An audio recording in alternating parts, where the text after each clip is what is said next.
Off the rails.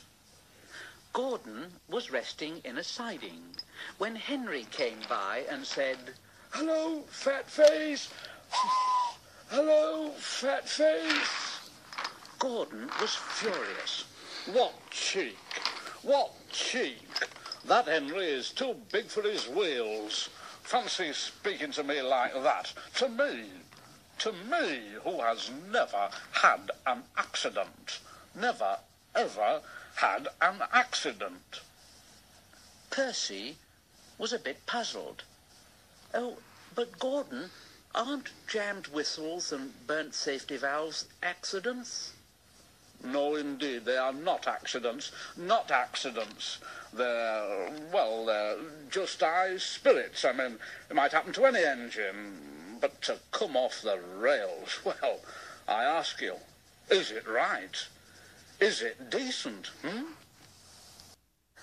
A few days later, it was Henry's turn to take the express. Gordon watched him getting ready. Better be careful, Henry. You're not pulling the flying kipper now, you know. Mind you keep to the rails today, won't you, fat face, fat face, fat face, fat face. And Henry went on his way. But Gordon didn't care. He yawned and went off to sleep.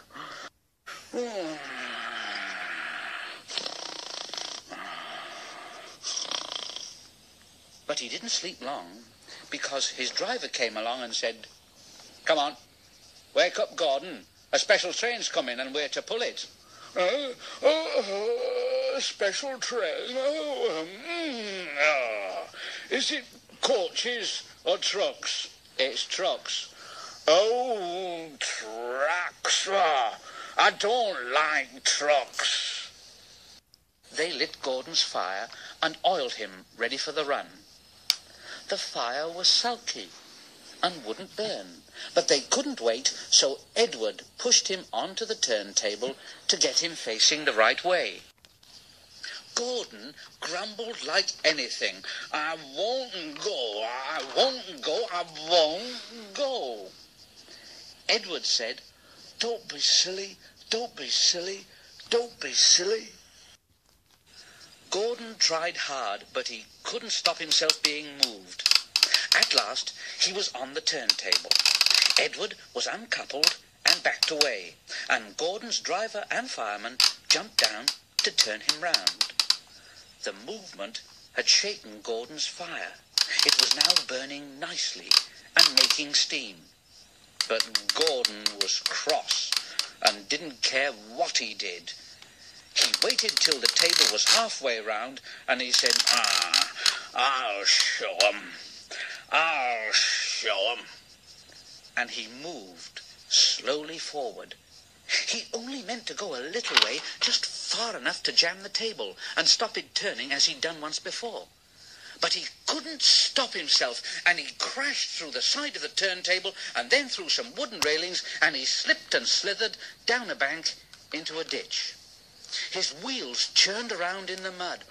"Oh, my wheels are spinning. I can't get out. I can't get out. Oh, please get me out. Please get me out." But his driver and fireman said, "No, not a hope, not a hope. You're stuck, you silly great engine, you silly great engine. Don't you understand that?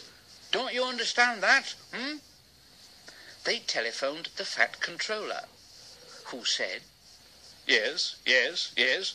Oh, so Gordon didn't want to take the special and ran into a ditch. Oh, yes. What's that you say? The special's waiting? Well, tell Edward to take it, please. Yes. What, Gordon? Oh, leave him where he is. We haven't got time to bother about him now." A family of frogs croaked at Gordon as he lay in the mud. Gordon, Gordon, Gordon, Gordon, Gordon, Gordon. On the other side of the ditch, some little boys shouted out, "Cow, doesn't he look silly? They'll never get him out. And they began to sing. Silly old Gordon fell in a ditch, fell in a ditch, fell in a ditch. Silly old Gordon fell in a ditch all on a Monday morning. Ha ha ha ha ha. Then the school bell rang and they chased off down the road. Gordon was in a mess and he said,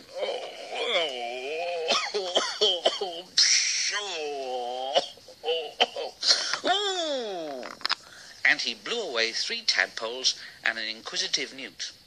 And Gordon lay in the ditch all day long, and he was very, very unhappy. Oh dear,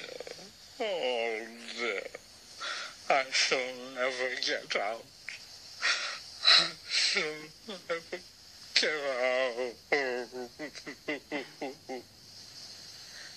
But that evening they brought floodlights. Then, with powerful jacks, they lifted Gordon and made a road of sleepers under his wheels to keep him from the mud. Strong wire ropes were fastened to his back, and James and Henry, pulling hard, at last managed to bring him to the rails. Late that night, Gordon crawled home, a sadder and a wiser engine.